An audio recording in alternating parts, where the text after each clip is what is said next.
Okay, it's time for an overview of what we're doing.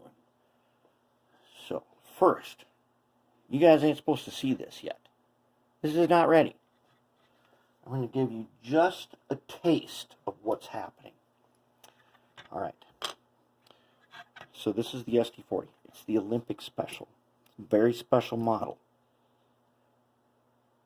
It's supposed to be clean. But what we want to accomplish with this is we want to sharpen it. So if you use Photoshop or any other program that has the sharpening tool, what the sharpening tool does is it outlines everything with the black, basically. It makes an outline of the items in your photo in black so that they become sharper, more vivid. That's what we're doing here. But what you're seeing is only the beginning of that. And it's not supposed to look messy like this. But what we do is to get the sharpening in there, it'll be a mess at first. Then you have to go back and you've got to clean it to get the sharpen effect, which we really want on this because we want this to stand out. We want it to stand out as much as we can. And it's got to have the look of, it's got to be majestic. It's got to be incredible. But we want certain things, like these grills. The grills need to be clean, but they can't look like they are. We want them to look like it's a grill. So we need to sharpen them. So we get in there in between with our panel liner, and then we're going to go back and we're going to clean the tops of the grills so that it looks like it's see-through almost. That's going to be really cool. Same with these top fans. Top fans are turning out excellent. You need to be able to see the rings, which are I don't know if they were painted or not. It's hard to get a top-down look at this, or if they were silver or whatever, but for this one, it's fine. They're white. And the panel liner takes her to that like magic. Then, once the panel line is perfect, and it's all clean and everything, then we go ahead and then we got to seal it. And as you know, the choices of sealing are gloss, satin, matte. Now, after looking at others who have done these, looking at prototype pictures of this one, we're probably going to go with a matte finish. And then looking at some of mine that I compare where I've either glossed them, or I've matte finished them, or I've satined them, something like this, the matte finish is almost certainly going to be the most striking. It's going to give us that super cool, majestic look to it. We got to do that. Plus, we got to get in. We need to add we still got to do some white, the safety steps, and some of these things that we need to do, and then we'll get the handrails on. The handrails have all been set and they're primered and everything. And then we can go ahead and work on the detailing. But you're not really supposed to see this yet because we ain't that far. But you have to see it for this. And the reason you have to see it is, here's what we're working with. Okay? It's a brand new motor. It is the updated version of the jet motor.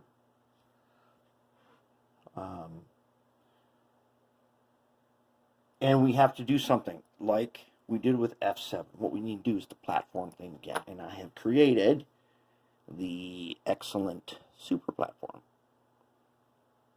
Now, as you know, I like to make these PC boards. So I already made one, motors isolated and everything. We're going to remove it.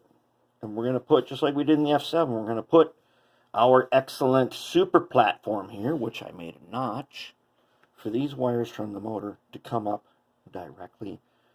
We will tack down the decoder with just a touch of goop. And we'll be good to go. That way this is non-conductive, it's totally protected. A little tiny bit of goop is also, you can remove it when you need to remove it. It absorbs vibrations, and it stays where you want it to stay until you don't want it there anymore. But we needed the notch because in this shell, this decoder is exactly the width of the inside. So we needed a notch to bring up wires. We didn't need one in the front here because the truck wires, which are going to basically stay as they are, they'll just come over the top, no problem. Because we are going to wire to each end of the decoder with our track pickup. In the back one, because we need this platform for our other stuff. The back one, I've got holes that are laser cut right here, bring our wires up perfectly. I also needed holes in the back one to bring up these tiny nano LEDs. The holes are drilled in the frame, so we're going to thread them up there, and we are going to glue them in place down here.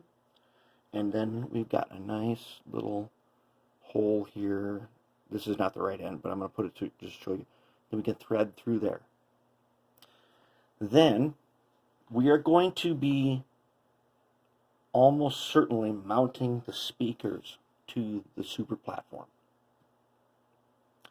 So we got to think about different ways of the enclosure being on here. I don't want to just take the old box and glue it down to the platform for a couple of reasons. Number one, we can do better than that. That box is just a 3D printed box.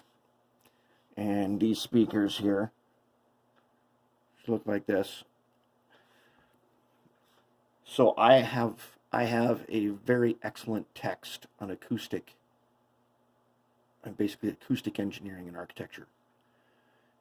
And I also have a full-on audio studio directly above the workshop. One of the things that prevents bass from being from these things sounding teeny, one of the things that prevents that is the shape of the enclosure. And the enclosure is basically a square that is glued to, which is that's not how you do it in music. That's not how you make subwoofers. Despite when you buy them, a lot of them are made that way. If you check out how to modify your subwoofer, you find out that the first thing you want to do is have the interior of your enclosure, it should be a smooth, odd shape. If you have regular corners and regular flat sides, you are getting the least amount of sound, of quality sound out of it. So I'm thinking we're going to make an enclosure that is somewhat smooth, and the enclosure is going to be mounted right here. So we'll have the decoder on here.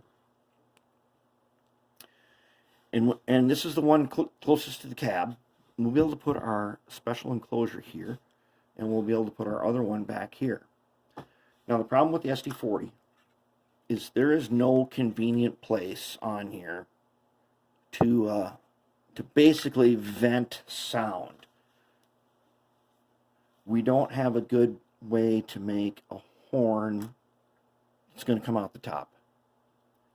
Not without doing some serious upgrades. Like we could upgrade the exhaust to a commercial exhaust where it's see-through. You could definitely port sound through that. But that'd be one. We have two speakers, and there's no convenient place in the back unless we were to replace all the fans. And we don't want to do that. We've got three of these. We don't want to replace all these fans. If you had those three-part fans, you could port one of the speakers to come up through the fan. That would be fantastic. Ha! Port a fan to make it fantastic. Yes, I know. Awesome. But it's not realistic. So what we're thinking of doing is we're going to make a tiny, probably where we mount our enclosures to the platform, I'm thinking we're going to make a tiny, basically we drill a tiny hole, and then on the other side we countersink it. So it's like a horn. Then we put our cool enclosure on top of it that's going to be somewhat rounded shaped, or some irregular smooth shape. We put it right down in there with a teeny weeny port that comes out as a horn on the other side. That, and then on the inside, we might stick a little bit of cotton ball stuff in there. Just a tiny bit of fiber in there to, it's like it works like a bass reflector, and it should flatten out the tinny sound. Now, on a speaker this small, I don't know how much we're going to actually be able to hear that. We will use our Tascam DR5 and see if we can measure that. And we'll see if that works. Since we are going to be using, we'll use rubber cement for the test. And then if the test is good, we'll use goop. And if the test shows that there's some benefit to having that in there, we'll keep it. If there's not, we'll take it out. No problem. But that is our plan. We'll remove the final PC board from the top here. Put this down with some goop right where we need it. I'll switch. This is the yellow wire stands in for the red wire, so it's light color, dark color. I'll just move it to the other side, and we'll be able to come up and connect on right here. Then, now one of you sent me a very, very nice bit of information about wiring LEDs. And so I went over it, and there's a video to watch and stuff, and I thought, wow, this is really amazing. There's some cool things you can do with parallel LEDs that had not occurred to me. I've always done it just basically right out of the Radio Shack manual. But now that we're dealing with these little guys, and they come with little resistors for them, but where did it go? Where is our guy here? After looking at that, I opened this package. This is for the Tsunami2. Turns out, if we're looking at it this way, the stuff you sent me is the way this thing is done. And I love it. Now this one's already set up exactly what you told me that I could do. This thing's already set up that way. So now, but when I use one of those Digitrax blue ones, now I know something new for the lights that I'm going to use on that. And I think old Ferdinand, who does not have a light yet, he's going to get something like you showed me. Because this is, I love this. This simplifies things greatly. If you understand it, it simplifies it awesome. We're going to do that. We got a cool lighting plan coming up.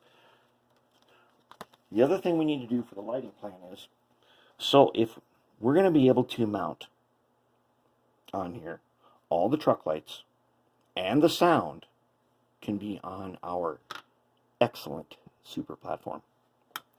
The only thing that we are not going to be mounting to the platform are the headlights, front and rear of the cab, on the cab. So those, we're going to make a little, we're going to make, I don't know, some kind of a PC board. Here's like a 3-banger right here. We're going to make something like that, and we're going to put our little quick disconnect on there. And I'm thinking that since we have this, we're able to remove dynamic brakes on this. We'll do this and quick disconnect here.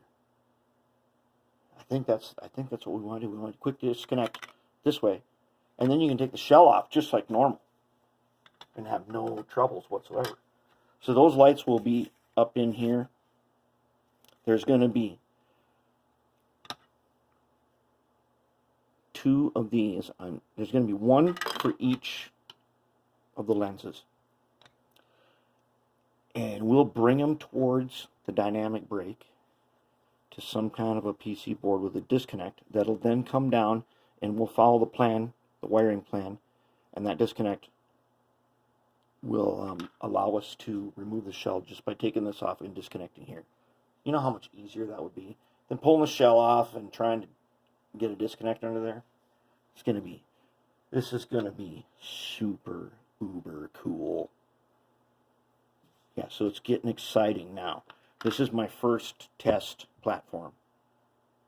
I'm not sure yet if I need extra holes. I'm thinking I'm going to need a porthole for speakers. Don't know yet. That is my thought, is that I want a horn on the back side of the enclosure to give us a little more oomph on our speakers. And well, we'll get to it. We're gonna try it and find out. But that's where we're at. Looking pretty good. Trucks are ready. These trucks have replacement wheel sets in them, which are really pretty nice.